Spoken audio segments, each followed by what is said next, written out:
Shalom saudara. Sangat luar biasa walaupun saat ini cuaca nggak baik ya. Sering hujan ya. Petir ya sering kita dengar ya. Gempa bumi, banjir, kebakaran ya. Kita banyak digoncang oleh berbagai masalah. COVID-19 ya, Omikron ya. Tapi saudara, kita tetap beribadah pada Tuhan. Itu Tuhan yang kehendaki. Karena boleh ada goncangan, boleh ada ya badai apapun yang menerpa kita, kita harus tetap beribadah pada Tuhan. Amin saudara. Hari ini kita lanjut ya seri kelima dari 7 gereja di Asia Kecil ya. 7 gereja ya. Coba slide-nya ya. Yaitu gereja Sardis ya. Pertama Efesus ya, Smyrna, Pergamus, Tiatira dan Sardis ya. Jadi 7 gereja ini ya 7 karakter ya. Seperti gereja akhir zaman. Mereka tiap gereja punya masalah sendiri-sendiri ya. Mulai ada masalah penyiksaan, ada yang suam-suam kuku, ada yang hilang cinta mula-mula, semua sama. Dan demikian juga sama dengan gereja saat ini. Ada gereja yang semangat, jemaat yang semangat, gereja yang lemah, ada gereja yang suam-suam kuku, ada gereja yang kehilangan cinta mula-mula, ada gereja yang dianiaya, ya kita jemaat mengalami aniaya terus ya, gereja banyak digoncang orang, diserang orang, tapi kita tetap bertahan. Itu gereja yang mengalami aniaya di Smyrna. Hari ini kita belajar tentang gereja Sardis, gereja di Sardis ya. Mari kita belajar dulu sekelas tentang kota Sardis ya. Ini The Church of Sardis, jemaat di Sardis. Sardis juga satu kota di negara Turki atau Asia Kecil ya. Dan Sardis kan namanya Sard. Jadi kalau saudara cari kota Sardis nggak ada di peta, adanya Sard ya. Dan kota ini 40 km dari Tiatira. Dan kota Sardis adalah kota yang jaya. Yaitu jauh sebelum Masehi, sebelum Yesus lahir. Itu kota ini menjadi kota perdagangan yang aktif, sangat kaya ya. Dan kota ini terletak di bukit yang tinggi ya, kota Sardis, dan itu jurang curam. Jadi itu sebagai pertahanan sangat bagus. Maka kota Sardis ini jarang diserang orang, sulit. Dan kota ini dibuat apa? Untuk tentang pemerintah ya, untuk orang-orang ternama di situ untuk meeting saudara, kerajaan-kerajaan. Dan saudara, yang spesial adalah kota Sardis ini adalah kota yang sangat kaya. Karena di kota ini ada pabrik kain, pabrik bulu domba ya. Dan yang paling hebat lagi, kota ini dilalui oleh sungai Pactolus yang mengalir melalui kota Sardis. Nah, sungai ini ya, mengandung pasir emas. Makanya kaya kota ini. Udah perdagangan, ada sungai yang mengalir melalui kota Sardis, dan di ayak pasirnya itu emas, saudara. Maka sangat kaya. Nah, kita lihat lokasinya, saudara. Nah, ini ya. Ini kita dulu belajar Efesus. Gereja yang kehilangan cinta mula-mula, yang ada jemaat yang kehilangan cinta mula-mula. Dulu semangat waktu bertobat. Begitu sudah lama-lama sudah nggak mau serius lagi sama Tuhan. Udah lemes ya, kehilangan cinta mula-mula. Smyrna ya. Gereja yang dianiaya. Ya, gereja jemaat dianiaya, sudah menginjil. Ini dianiaya karena Yesus ya, bukan karena nyolong ayam, bukan ya. Bukan loh. Jadi ini bukan kita mencuri narkoba, dianiaya bukan. Ini dianiaya karena nama Yesus, demi nama Yesus, menginjil dianiaya ya. Jangan salah ngerti. Pergamus, gereja yang kompromi dengan dosa. Ya, dan terus ada gereja Tiatira, gereja yang korup yang kemarin kita bahas. Hari ini kita belajar mengenai gereja Sardis ya. Jadi masing-masing gereja, Yesus melihat berjalan di antara kaki Dian. Dan dia melihat ini Efesus masanya kehilangan cinta mula-mula, Smyrna dianiaya, Pergamus kompromi, Tiatira ada gereja yang mentoleransi. Gereja silakan nggak apa-apa, kamu tetap aja boleh menyembah berhala ya. Jadi Yesus keliling ke kota itu, menengok satu-satu dan menilai, memuji, mencela dan menuntut supaya dapat upah, saudara. Mari kita belajar apa yang terjadi di kota Sardis. Mengapa di kota Sardis katakan oleh Yesus jemaat yang mati, dead church. Mengapa dikatakan mati? Mari kita belajar saudara di Wahyu 3 ayat 1 sampai 6. Saya bacakan. Kita bisa baca di sini, menyimak. Dan tuliskanlah kepada malaikat jemaat di Sardis. Inilah firman Dia yang memiliki ketujuh roh Allah dan ketujuh bintang itu. Aku tahu segala pekerjaanmu, engkau dikatakan hidup padahal engkau mati. Bangunlah dan kuatkanlah apa yang masih tinggal, yang sudah hampir mati. Sebab tidak satu pun dari pekerjaanmu aku dapati sempurna di hadapan Allahku. Karena itu ingatlah bagaimana engkau telah menerima dan mendengarnya. Turutilah itu dan bertobatlah. Karena jikalau engkau tidak berjaga-jaga, aku akan datang seperti pencuri. Dan engkau tidak tahu pada waktu manakah aku tiba-tiba datang kepadamu. Tetapi di Sardis ada beberapa orang yang tidak mencemarkan pakaiannya. Mereka akan berjalan dengan aku dalam pakaian putih karena mereka telah layak untuk itu. Barang siapa menang, ia akan dikenakan pakaian putih yang demikian. Aku tidak akan menghapus namanya dari kitab kehidupan. Melainkan aku akan mengaku namanya di hadapan Bapakku dan di hadapan para malaikatnya.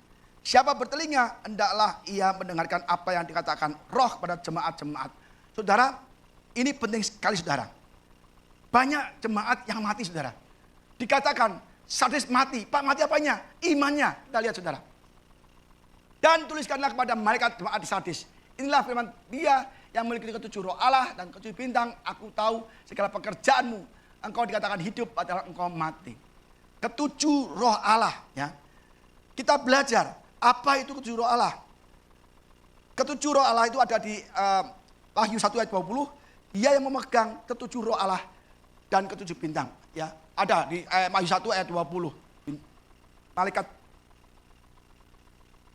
Menurut Yesaya, ketujuh roh Allah adalah Roh Kudus sendiri yang mempunyai, ya, mewakili tujuh pelayanan roh. Ya, lihat saudara. Yesaya 11 ayat 1 sampai 2. Suatu tunas akan keluar dari tunggul Isai, ya Yesus ya.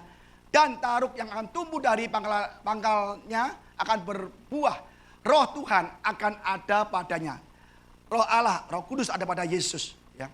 Roh hikmat, roh pengertian, roh nasihat, roh keperkasaan, roh pengenalan dan takut akan Tuhan. Inilah tujuh roh Allah yang dimaksud di Wahyu 3 ayat 1. Ya, banyak komentator merujuk kepada hal ini. Dan memang benar, ini tujuh roh Allah. Ya, kita lihat saudara ya. Memang Yesus yang menemukan di Sardis itu semuanya baik. Semuanya baik. Tetapi apa yang terjadi? Itu semua mati. Dan tidak menyenangkan hati Tuhan saudara. Mati di sini adalah mati rohani. Bukan mati benar-benar mati, bukan. Tapi mati rohani saudara. Kita lihat ya. Yesus melihat di Sardis semuanya baik. Gereja memiliki reputasi yang baik. Ya, mungkin gereja sedang berkembang. Anggota jemaatnya hebat-hebat, kuat-kuat, kaya-kaya. Karena perdagangan dan emasnya.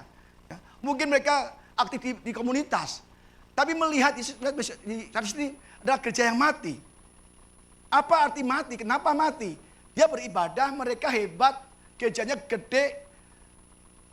Mati sih dalam mati secara rohani. Kita lihat ya.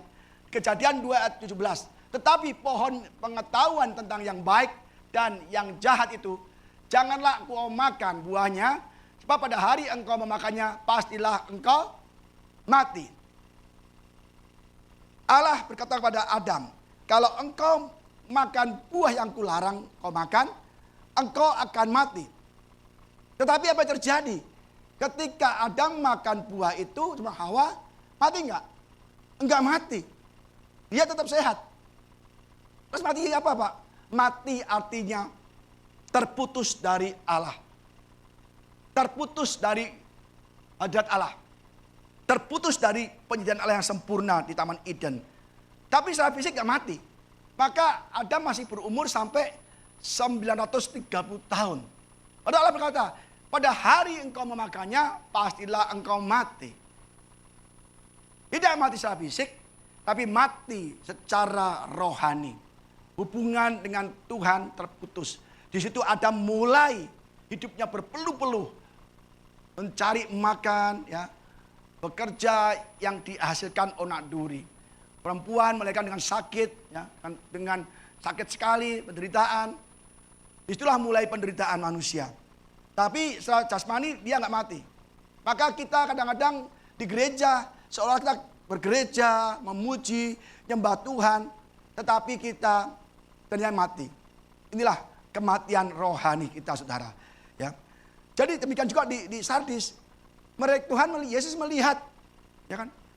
Wah, ini jemaatnya kayaknya hidup, padahal engkau mati. Karena mereka nggak mementingkan lagi ibadah dengan sungguh-sungguh. Mungkin gereja mereka besar, hebat, tetapi saudara tidak ada hubungan dengan Tuhan. Ya. Mungkin gereja kita ya besar, ya kan? Gereja kita megah, keren, sound system bagus. Demikian juga gereja-gereja yang lain ada. Tetapi jemaat datangnya tidak tepat waktu, tidak sungguh-sungguh mengasihi Tuhan, tidak ada hubungan intim dengan Tuhan, tidak mengalami perjumpaan pribadi dengan Tuhan. Kita berada di gereja yang megah, yang hebat, yang besar, yang mega church. Tapi banyak jemaat yang ternyata jemaat yang mati, saudara. Demikianlah di Sardis. Mungkin mereka juga senang mementingkan diri sendiri. Ya. Berdagang, bekerja, sibuk sendiri, nge-gym, ya kan? Ini ada, saudara, di Sardis ada gimnasium yang sangat besar, sangat megah. Besar sekali nih nge-gym nih. Kalah di Jakarta. Selebriti fitness, apapun kalah sama dia. Besar sekali. Ya mungkin karena mereka orang kaya-kaya, pedagang, punya emas. Mereka tidak perlu Tuhan. Tidak perlu pertolongan Tuhan. Karena mereka tidak penting. Wah pikir, ngapainlah ke gereja. Mereka lebih baik nge-gym aja. Maka saudara, kalau kita lebih banyak ya beraktivitas di luar, ya mau ibadah, maunya ke mall, maunya kemana-mana, saudara, kita adalah jemaat yang mati. Ya. Inilah yang di Sardis, maka Tuhan bilang, engkau mati. Padahal dia hidup, tapi dia mati. Mari kita baca ayat berikutnya.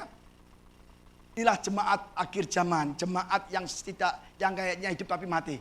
2 Timotius 3, 1-5. Ketahuilah bahwa pada hari-hari terakhir akan datang masa yang sukar. Manusia akan mencintai dirinya sendiri dan menjadi hamba uang, ya. Mencintai diri sendiri, ya. Pokoknya kalau kita ke gereja aku udah, dia nggak mau lihat orang lain, ya. Cinta uang, hamba uang, apapun yang dilakukan semua hanya sekedar tujuannya uang. Gak boleh, ya. Kita di gereja pun mencari uang, berdagang, menjual multi level, menjual asuransi, menjual produk-produk lain. Gak boleh. Itu namanya kita cinta uang. Itu zaman sekarang, saudara. Gereja-gereja, jemaat-jemaat semua cinta uang. Banyak, nggak semua, banyak sekali. Jangankan jemaat, hamba Tuhan pun juga ada yang cinta uang, ada.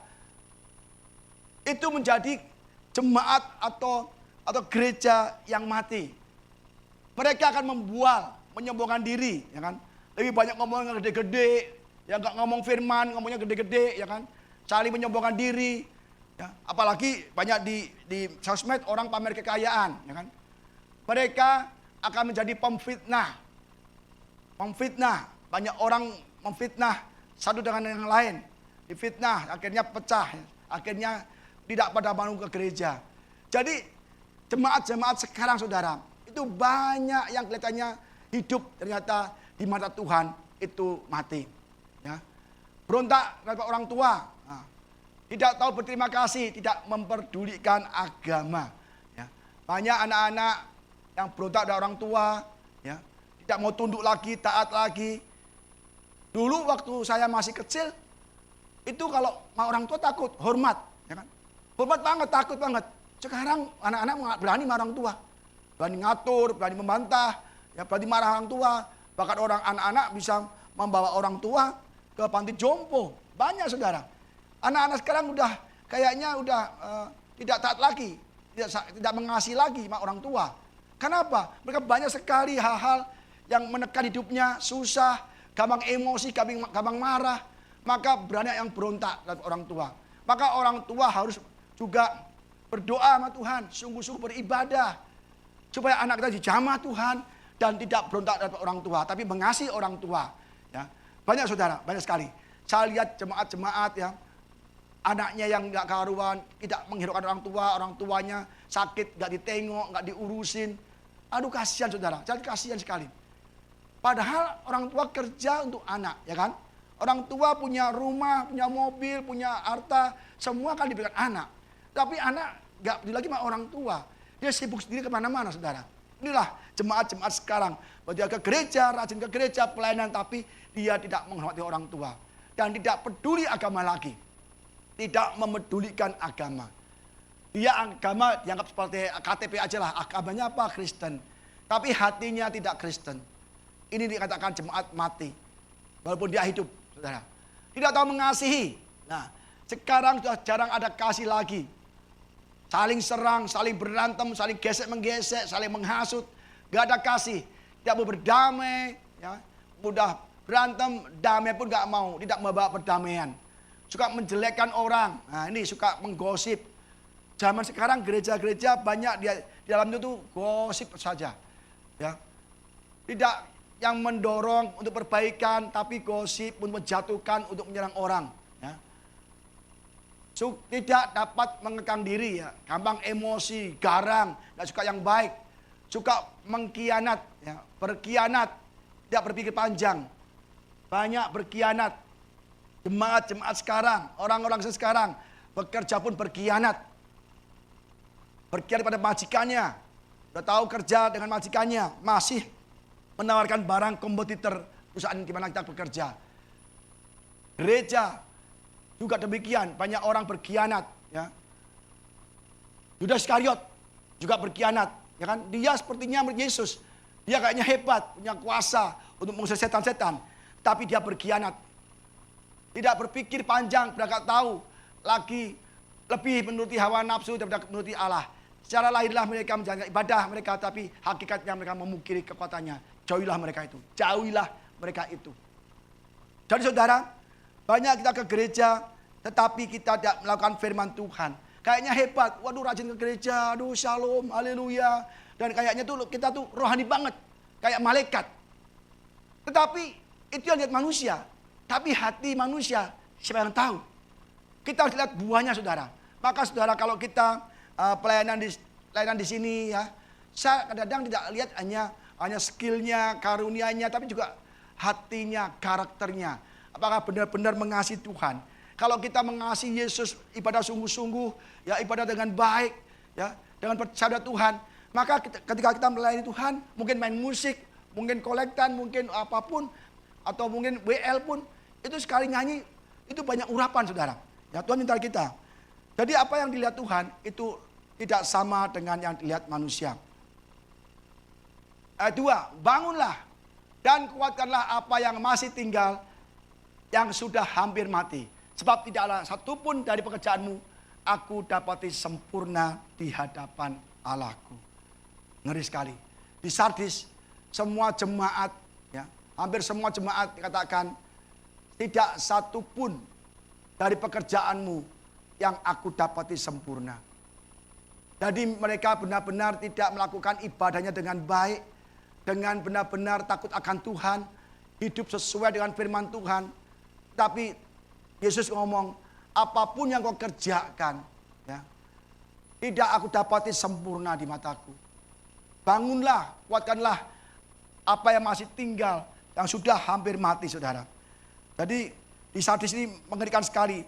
Ya, jadi apa yang dilihat Tuhan tidak sama dengan manusia. Mungkin di Sardis banyak gereja besar-besar, dia orang kaya-kaya, top-top semua, karena hasilnya emas, dia pedagang semua. Tapi apa yang dilakukan untuk Tuhan? Tuhan berkata, tidak sempurna. Bahkan aku tidak berkenan. Mungkin saat ini kita adalah jemaat yang rajin ke gereja. Kan? Hebat. Tetapi kita semua tidak dapat sempurna oleh Tuhan. Apa yang dilihat Tuhan tidak sama dengan manusia. Ayatnya saudara. Ini Daud. 1 Samuel 16 ayat 7. Tapi berfirmanlah Tuhan pada Samuel. Janganlah pandang parasnya atau perawakan yang tinggi. Sebab aku telah menolaknya. Bukan yang dilihat manusia, yang dilihat Allah. Manusia melihat apa yang di depan mata, tapi Tuhan melihat hati. Jadi kita ibadah nih, ya kayaknya baik ya. Tapi Tuhan melihat hati kita. Apa motivasi ibadah kita pada saat ini? Beribadah sungguh-sungguh kepada Tuhan, mau menyembah Tuhan sungguh-sungguh, atau kita hanya sekedar datang aja lah, yang penting nongol di gereja, yang penting kita sudah ke gereja udah lega. Habis ini yang penting kita mau ke mall, jalan-jalan, kemanapun sama keluarga, yang penting udah absen ke gereja. Ada loh saudara, ada orang yang kerja karena supaya nggak enak hati, udahlah ke gereja deh. Pokoknya ke gereja, kita ke gereja akhirnya, tapi pikirannya nggak di gereja. Akhirnya nanti ke mall, ke puncak, ke Bogor, ke Pik, kemana-mana. Udah melayang-melayang tuh nggak? Karena yang penting ke gereja dulu. Yuk buruan nih, tenang. Aku kerja dulu ya, nanti kerja dulu, nanti aku jemput engkau di mana. Kita udah merencanakan banyak hal di dalam gereja. Kita nggak tahu. Orang kayaknya baik, tetapi hatinya jahat banyak. Samuel melihat kakak-kakaknya, ya kan? Daud, Eliab, Abinadab dan Syama. Wah, ini hebat nih tentara Saul. Jangan-jangan Tuhan memilih ini untuk menggantikan Saul yang udah tidak setia lagi sama Tuhan. Saul nggak setia, Tuhan gantikan. Nah, Samuel diutus untuk mencari penggantinya, suruh ke rumah Isai kan. Lah, dipikir kakak-kakaknya Daud mungkin ini. Tapi Tuhan berkata, bukanlah yang lihat manusia, yang lihat Allah. Manusia melihat rupa, ya, bentuk di luar, tapi aku melihat hati. Akhirnya begitu lihat Daud tuh, urapi dia. Tuhan ini kecil Tuhan, masih muda, urapi dia. Daud berkenan di mata Tuhan. Maka saudara, Tuhan saat ini melihat hati kita. Di tengah-tengah ya situasi yang tidak baik ya. Banyak sekali orang mengeluh pekerjaan, usaha, apapun saudara. Tuhan tetap melihat hati kita. Maka kita percaya sama Tuhan, baca firman Tuhan setiap hari, baca Alkitab setiap hari saudara. Maka saudara dikuatkan. Bukan berarti terus baca Alkitab langsung hilang masalahnya. Enggak. Begitu baca Alkitab utang lunas. Enggak. Harus bayar tetap, enak aja. Harus bayar. Tetapi Tuhan bukan jalan. Dikuatkan. Step by step diberkati. Gampang sekali Tuhan itu. Dan bagi Tuhan tidak ada yang mustahil. Semua bisa dilakukan. Ketika ditagih pajak. Terus apa kata yang pajak? Enggak sih Tuhan. Udahlah. Supaya kita tidak jadi pasandungan. Kamu mancing aja. Nanti ikan yang pertama kau tangkap buka mulutnya. Ada 4 dirham emas. Itu kan 4 dirham. Jadi gampang sekali. Apapun Yesus sanggup lakukan. Air menjadi anggur. Gila hebat banget kan. Luar biasa sekali. Apapun yang kita alami, butuhkan. Tuhan berikan, tapi hati kita apakah benar-benar hidup dalam Tuhan? Hati kita apakah benar-benar hidup? Iman kita benar-benar percaya Tuhan? Kebanyakan kita lebih banyak membaca WA, membaca Instagram, Facebook, tapi kita tidak mau membaca Alkitab yang bisa menolong saudara. Amin saudara. Kita kalau WA bisa berjam-jam. Tangan jempol sampai capek. Ya kan? Jempolnya gitu terus. Ya kan? Tapi baca Alkitab selembar sudah nggak mau. Padahal WA nggak bisa menolong saudara. Hanya Tuhan yang sanggup menolong saudara. Tapi saudara nggak mau baca Alkitab. Bacalah Alkitab setiap hari. Ya, baca Alkitab. Pak, saya baca Alkitab tetap sepi. Tidak masalah. Tapi jangan kekurangan. Tuhan pasti tolong. Firman-Nya itu yang menguatkan kita saudara. Dia kayaknya hidup tapi mati. Kayak Samson. Ya, tahu Samson? Tahu Samson ya? Dia kuat. Ya. Gerbang kota bisa diangkat dua-duanya. Singa dilawan, dimatikan dengan tangannya. 1000 orang pasukan dihajar Samson seorang diri. Waduh, itu kuat banget. Itu kalau zaman sekarang namanya Avengers. Ya. Mungkin namanya apa, Iron Man. Bisa lawan mati semua kan. Tapi dulu Samson ini kuat banget. Ini kayak kalau dulu ada Avengers dia masuk. Kayak Hulk dia kuat. Raksasa hebat sekali. Tapi ketika Samson tidak taat lagi kepada Tuhan. Dia membiarkan rambutnya dipotong oleh Delila. Di saat itulah Samson mati. Bukan mati secara fisik. Mati secara rohani. Rambutnya adalah hadirat Tuhan, kuasa Tuhan, kekuatan dari Tuhan. Ketika dipotong putus, itu putus juga hubungan dengan Tuhan. Samson mati? Tidak. Dia besar. tetap kuat, tapi lemah. Tapi tidak bisa melawan prajurit lagi. Kenapa? Hadirat Tuhan sudah meninggalkan Samson. Jadi saudara, apa yang menjadi kekuatan kita saat ini adalah Alkitab kita, firman Tuhan. Kalau kita nggak baca firman Tuhan, tidak mau usah teduh, kita masih hidup, masih bekerja, kita masih ke gereja, tapi rohani kita mati. Kita tidak ada hubungan dengan Tuhan lagi.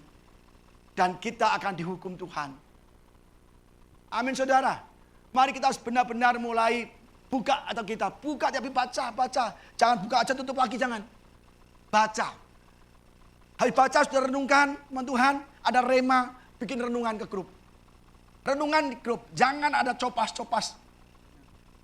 Banyak loh forwarded. Aduh aku gak baca deh. Kita renungan sendiri.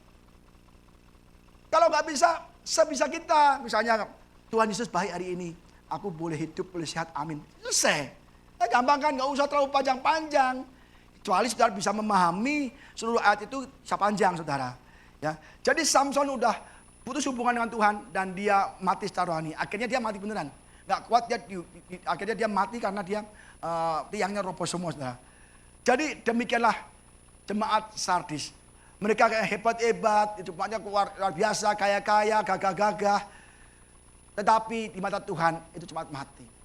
Maka kadang-kadang ya, orang kaya itu hidupnya kalau udah enak, semuanya bisa didapatkan, hidupnya tidak pernah mengalami masalah, itu rawan sekali. Mereka biasanya tidak butuh Tuhan.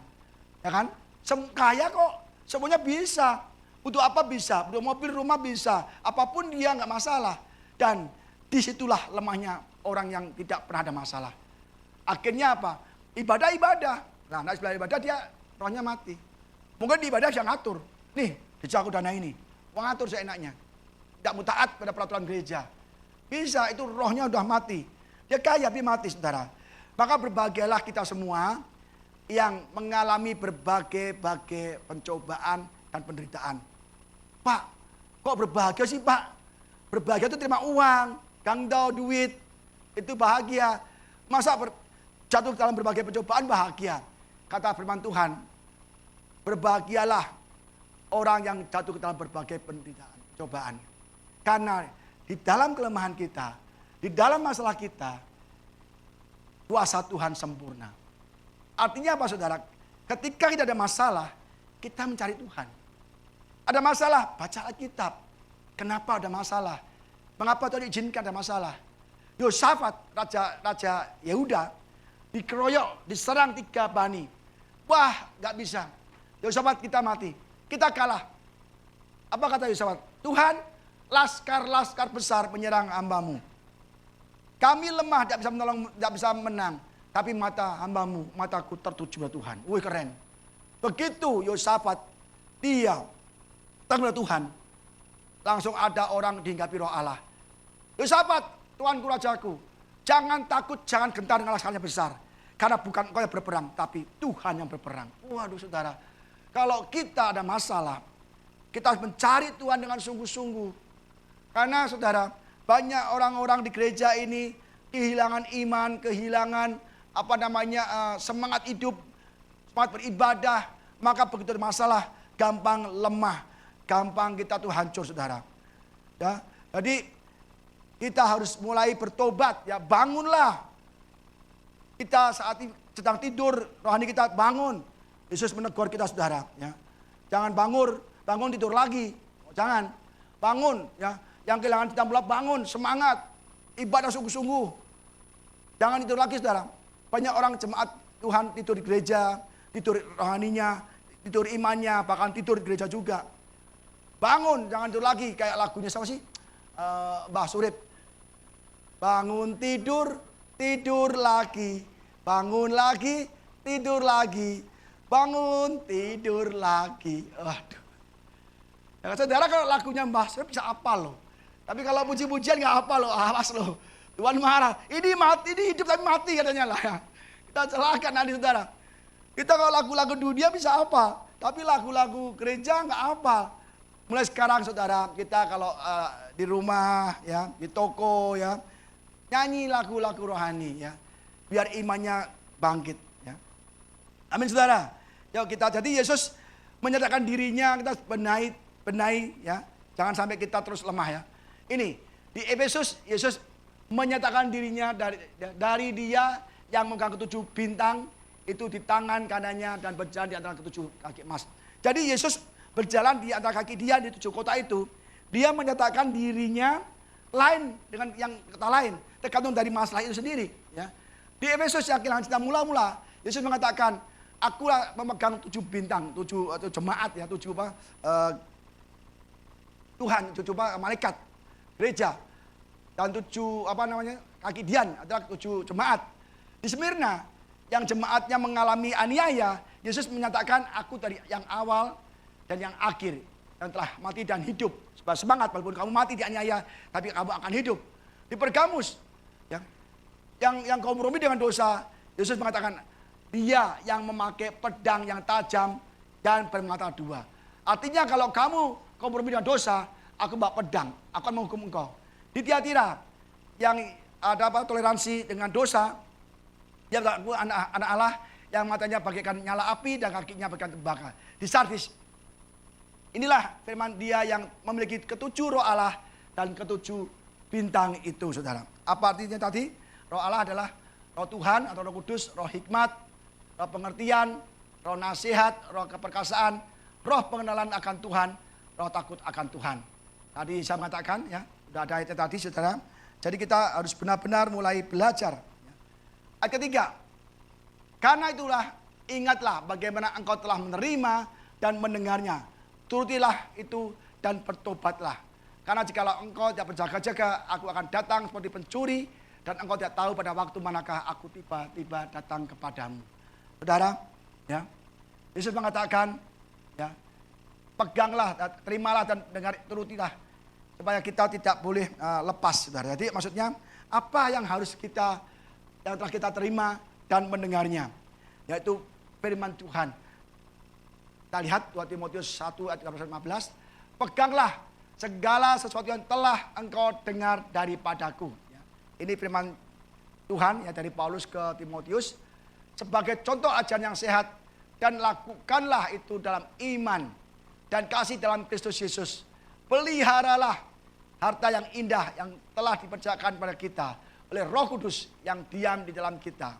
Engkau tahu bahwa semua mereka yang di daerah Asia kecil berpaling daripadaku, termasuk Figelus dan Hermogenes. Jadi saudara, apa yang kita pegang adalah firman Tuhan, berita keselamatan.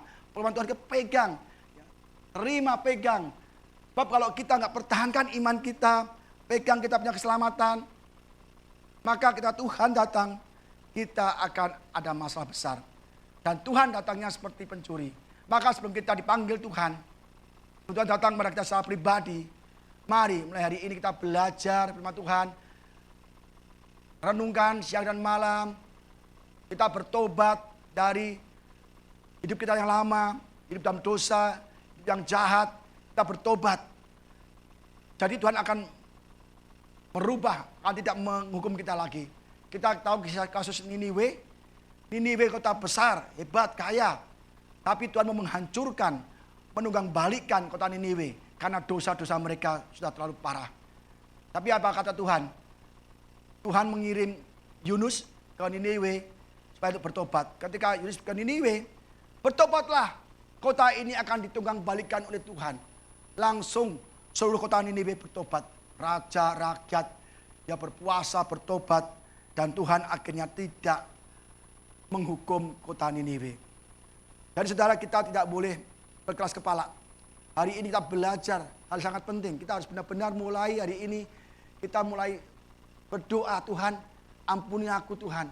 Selama ini aku gereja ogah-ogahan. Dan gereja sudah kayaknya udah minat lagi. Banyak orang kehilangan minat ke gereja. Karena ya tadi keadaan kita tidak baik. Pekerjaan tidak baik, kondisi tidak baik. Percayalah, Tuhan sanggup menolong kita. Dia telah mati bagi kita, nyawanya pun diberikan pada kita, apalagi yang kita butuhkan. Maka kita harus benar-benar sungguh-sungguh mulai merubah cara ibadah kita, cara hidup kita dengan benar. Di sini turutilah artinya apa? Hold fast, menjaga, memegang erat, kuat-kuat, mengawasi. Jadi apa yang kita dapatkan dari ibadah kita Tuhan, firman Tuhan, keselamatan, ya, firman-Nya kita pegang erat-erat, hold fast, pegang, jangan lepas. Karena keselamatan itu bisa hilang. Bisa hilang. Kalau saudara tidak bertobat, bisa hilang. Tuhan akan matikan dan Tuhan akan hapuskan kita dari kitab kehidupan saudara. Amin saudara. Ya. Seperti kalau kita benar-benar sungguh-sungguh, ya, bertahan di dalam aniaya, dalam pencobaan, maka kita akan ditolong Tuhan. Seperti Lot. Tahu nggak Lot? Lot itu hidup di kota Sodom dan Gomora. Itu semuanya berbuat jahat. Tidak ada satupun orang yang baik di Sodom. Ada penyimpangan seksual, jahat. Pokoknya udah paling mengerikan sekali. Sampai Tuhan ngomong, aku mau hancurkan. Tetapi masih ada Lot dan keluarganya yang baik. Maka Lot dikirimin malaikat untuk menyelamatkan Lot. Dan kalau Lot belum keluar dari Sodom, Tuhan tidak bisa menghukumnya karena ada Lot. Maka sampai ke tempat yang aman, baru Tuhan hukum Sodom dan Gomora. Ini artinya apa? Kalau kita hidup benar di hadapan Tuhan, masalah apapun yang kita hadapi, kita akan ditolong Tuhan. Jangan khawatir saudara akan hidup ini. Jangan khawatir apa yang kita makan, minum, pakai. Percaya Tuhan. Kita mencari Tuhan. Dan segala kebenarannya semua akan ditambah-tambahkan saudara. Amin saudara. Ya. Gabe, karena jika engkau tidak berjaga-jaga, aku datang seperti pencuri. Dan engkau tidak tahu pada waktu manakah aku tiba-tiba datang kepadamu. Tuhan katakan, datang seperti pencuri, mendadak. Ya. Ini. Karena kamu sendiri tahu benar-benar bahwa hari Tuhan datang seperti pencuri pada malam. Jadi kata berkali-kali bahwa Tuhan datang seperti pencuri. Mendadak sekali. Jadi kita harus benar-benar tahan ya. Ini kisah Lot tadi. Sebab bagaimana halnya pada zaman Nuh, ya. Demikian pula halnya kelak pada kedatangan manusia, ya. Sebab bagaimana mereka pada zaman sebelum air bah itu makan dan minum, kawin dan mengawinkan, sampai pada hari Nuh masuk ke dalam bahtera, dan mereka tidak tahu akan sesuatu sebelum air bah itu datang dan melenyapkan mereka semua. Demikian pula lah halnya kelak pada anak manusia. Lot juga mendadak dikasih api yang belerang. Nuh juga demikian juga. Orang kain mengadakan pesta-pesta, nggak tahu kita lagi ngobrol-ngobrol, lagi ngopi di mana-mana, tahu-tahu kita diambil sama Tuhan. Kita nggak siap saudara. Jadi kita harus benar-benar hari ini kita perbaiki. Pak, kalau misalnya kita sudah memperbaiki ibadah kita, ya, semangat lagi dalam beribadah, melayani Tuhan, sungguh-sungguh dalam Tuhan, saat teduh sama Tuhan, baca Alkitab, ya. Apa yang kami dapatkan Pak, ya kan? Orang banyak gitu kan. Mari kita pelajari. Ya. Di sini ada beberapa orang yang taat, ya. Tetapi di sadis ada beberapa orang yang tidak mencemarkan pakaiannya. Mereka akan berjalan dengan aku dalam pakaian putih karena mereka adalah layak untuk aku. Ini beda saudara. Jadi mungkin jemaat banyak, ya. Kita jemaat banyak. Tetapi ada beberapa orang yang benar-benar yang tidak mencemarkan hidupnya, yang baik hidupnya, yang tidak berdosa hidupnya. Memang nggak banyak. Jadi Lot kan, Lot apa? Katakan tidak banyak, sama Lot tadi, ya kan? Tidak banyak. Tapi itu yang dipilih Tuhan. Dia tidak melihat mayoritas, tapi minoritas yang benar-benar cinta Tuhan. Boleh gereja banyak jemaatnya, banyak sekali. Tapi Tuhan melihat hatinya. Apakah sungguh-sungguh termasuk beberapa orang yang disadis, yang tidak mencemarkan pakaiannya. Lot itu kayak apa? Tiap hari melihat dosa orang Sodom Gomora, melihat orang mempunyai penyimpangan seksual, jahat. Sampai Tuhan muak mau dihabiskan, mau dibakar, mau dikasih hujan belerang dan api. Udah gak kuat lagi. Tapi ada beberapa orang yang tidak mencemarkan hidupnya. Itu Lot. Kita lihat. Dan jikalau Allah membinasakan kota Sodom dan Gomora dengan api, dan dengan demikian memusnahkannya dan menjadikan semua peringatan untuk mereka yang hidup fasik di masa-masa kemudian. Tetapi ia menyelamatkan Lot, orang yang benar, yang terus-menerus menderita oleh cara hidup orang-orang yang tak mengenal hukum dan yang hanya mengikuti hawa nafsu mereka. Lot luka hati. jiwanya tergoncang, jiwanya sedih, menderita. Semua situasi jelek, orang jahat-jahat, dia keluar rumah tuh orang jahat, di pasar tuh orang jahat, di mana tuh orang jahat. Bahkan penyimpangan seksual yang mengerikan sekali. Sodom dan Gomora, makanya kata sodomi itu berasal dari kata Sodom. Banyak sekali. Sebab orang benar itu tinggal di tengah-tengah mereka dan setiap hari melihat dan mendengar perbuatan mereka yang jahat itu. Sehingga jiwanya yang benar itu tersiksa. Orang jiwa benar tersiksa. Ya. Maka nyata bahwa Tuhan tahu menyelamatkan orang-orang saleh. Berapa orang? Hanya cuma Lot istri dan anaknya ada 4 orang doang diselamatkan. Berapa banyak kota Sodom dan Gomora? Hanya 4 orang diselamatkan. Di Sardis ada beberapa orang. Ya kan? Artinya nggak banyak. Hanya mungkin berapa persen. Ya kan? Maka nyata bahwa Tuhan tahu menyelamatkan orang-orang saleh dari pencobaan. Dan tahu menyimpan orang-orang jahat untuk disiksa pada hari penghakiman. Ingat, orang baik itu sedikit. Tapi kita dikelilingi orang jahat. Kalau kita ikut jahat, ya, kita tidak termasuk beberapa orang ini yang tidak mencemarkan pakaiannya. Banyak orang jahat keliling kita.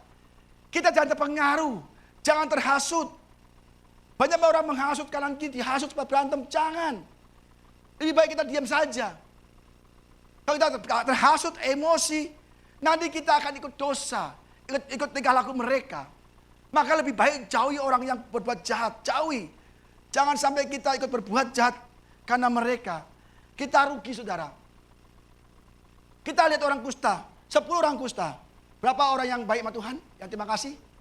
1, 10%.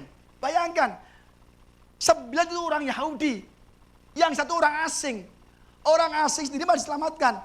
Apa yang orang asing? Ya orang Yahudi, anak kerajaan, justru mereka terlewatkan. Kenapa? Mereka tidak mengasihi Tuhan. 10% presentasinya. Mengerikan, saudara. Ini di kota Sardis, satu kota, ada beberapa orang. Beberapa itu bisa dihitung dengan jari. Sodom Gomora itu hanya ada 4 orang. Lot istri dan 2 anaknya. Bahkan calon menantunya pun menolak. Hati-hati, saudara. Zaman ini zaman jahat. Banyak orang jahat. Menyerang kita. Menolak kita. Keluarga pun banyak yang jahat. Kita mungkin baik. Ditolak keluarga. Kita tetap kuat. Jangan goncang iman. Jadilah beberapa orang yang tidak mencemarkan pakaiannya. Zaman sekarang ibadah susah. Gak gampang ibadah. Udahlah, gak usah ibadah, yuk kepik aja tuh. Enak tuh, ke Chinatown tuh. Makan babi. Waduh. Gak apa-apa, gak larang. Tapi ibadah yang terutama. Amin, saudara ya. Terus apa-apa upahnya. Orang bisa upahnya kan. Lihat nih. Barang siapa menang, ia akan diberi pakaian putih yang demikian. Aku tidak akan menghapus namanya dari kitab kehidupan.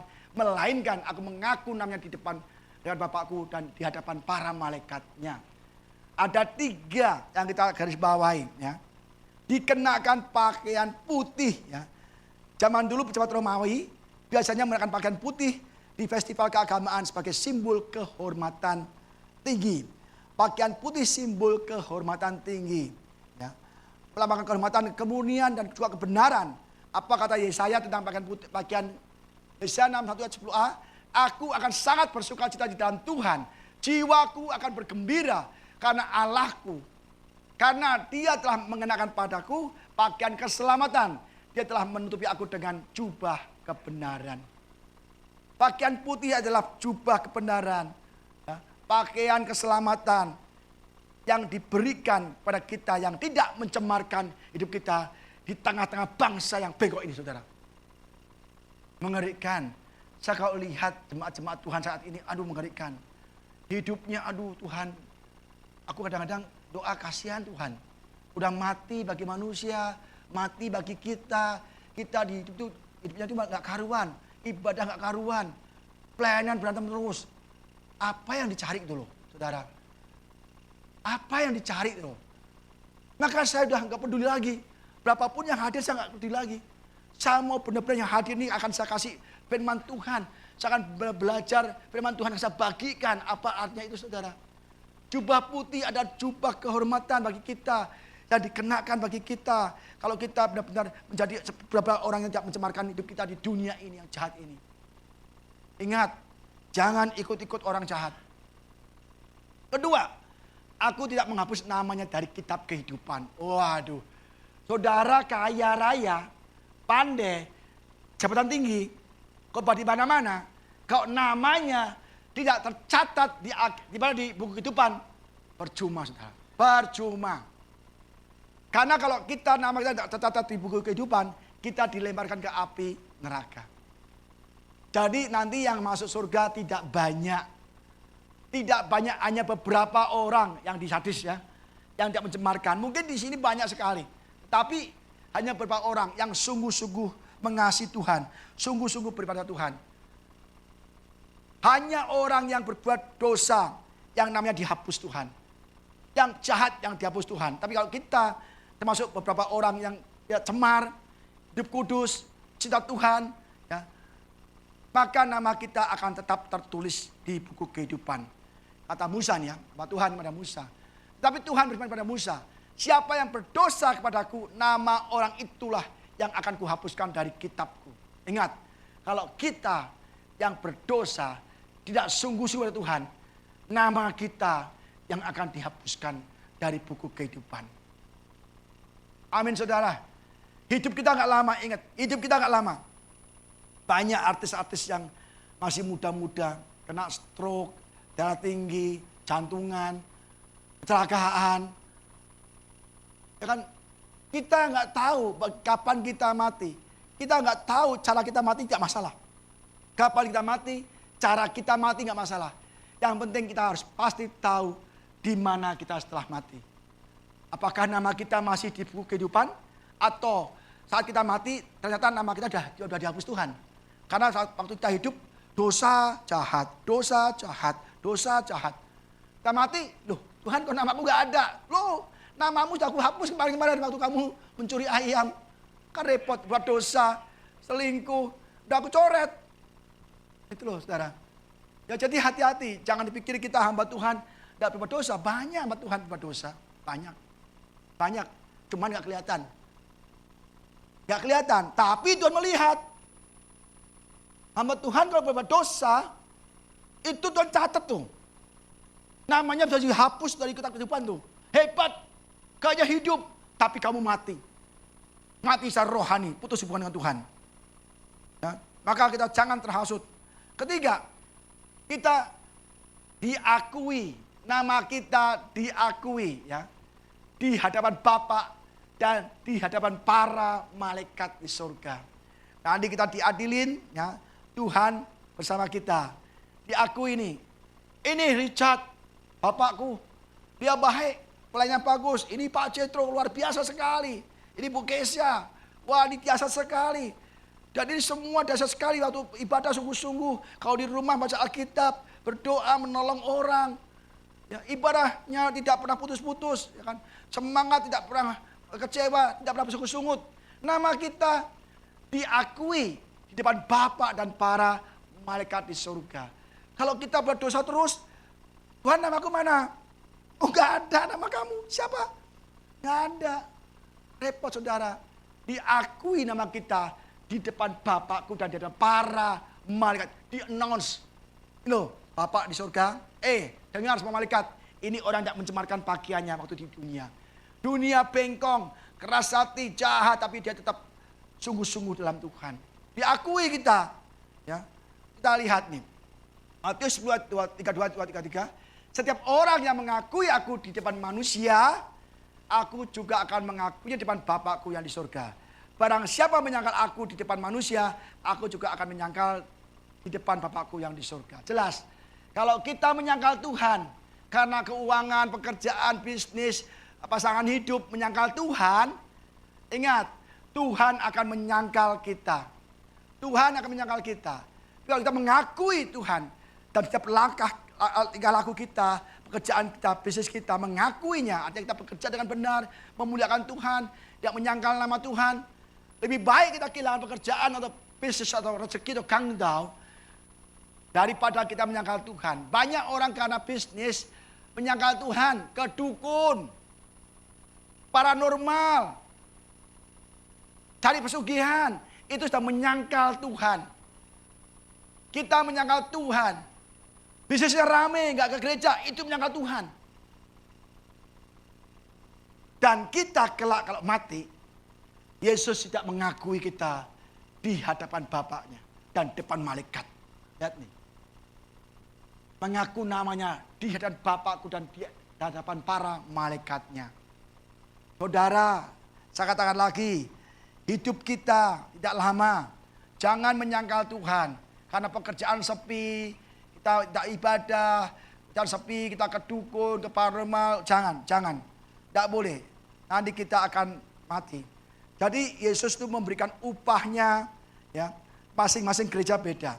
Waktu dia datang ke gereja A, dia nyatakan aku Alfa dan Omega, ya kan, awal dan akhir. Di gereja B yang banyak kompromi dosa, aku membawa pedang.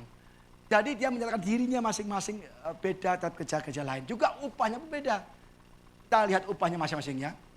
Waktu di Efesus, dia berkata, barang siapa menang, dia akan kuberi makan dari pohon kehidupan yang ada di Taman Firdaus. Ya, yang kehilangan cinta mula-mula kan, coba bertahan, kasih pohon kehidupan. Di Smyrna yang mengalami penyiksaan, hendaklah engkau setia dalam sampai mati. Setia sampai mati, akhirnya kamu sampai menderita sampai mati. Aku akan mengerikan kepadamu mahkota kehidupan. Jemaat di Pergamus, ya. Barang siapa menang, kepadanya akan kuberikan dari mana yang tersembunyi batu putih yang di atasnya tertulis nama baru, identitas baru di langit baru, bumi baru nanti. Di Tiatira, barang siapa menang dan melakukan pekerjaanku sampai kesudahannya, kepadanya akan karuniakan kuasa atas bangsa-bangsa dan kepadanya akan karuniakan bintang timur. Di Sardis yang kita bahas hari ini, barang siapa menang, ia akan dikenakan pakaian putih yang demikian.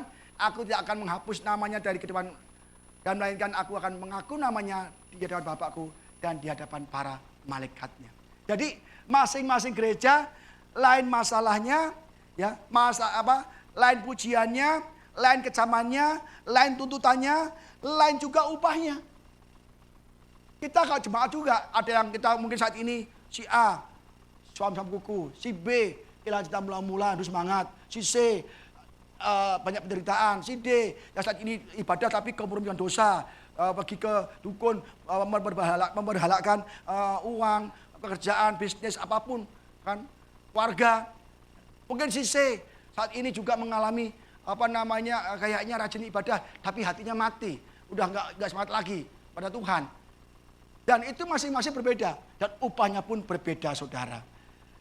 Jadi kita harus nyalakan api Roh Kudus. Tim musik siap, ya. Kita harus nyalakan lagi api Roh Kudus kita. Pelita kita nyalakan lagi. Rapikan pelita kita. Beri minyak. Berbagi cara ibadah kita. Berbagi cara hidup kita. Jangan ikut perbuatan dunia. Orang-orang jahat tinggalkan.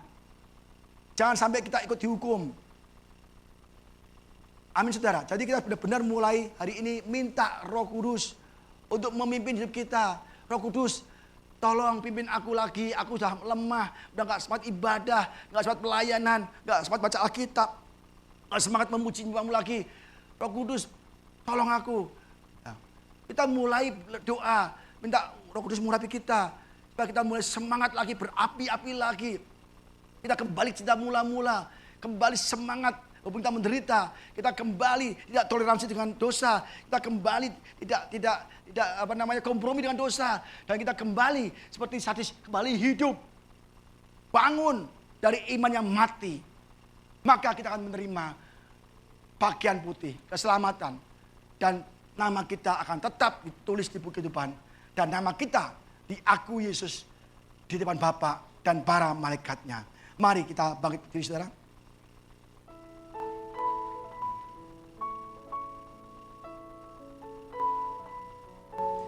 Kita nyanyikan lagu ini, saudara. Minta Roh Kudus, Holy Spirit, untuk memenuhi kita semua. Supaya kita kuat, Yesus. Yesus akan memberikan kita kekuatan dan dengan pahala pada kita.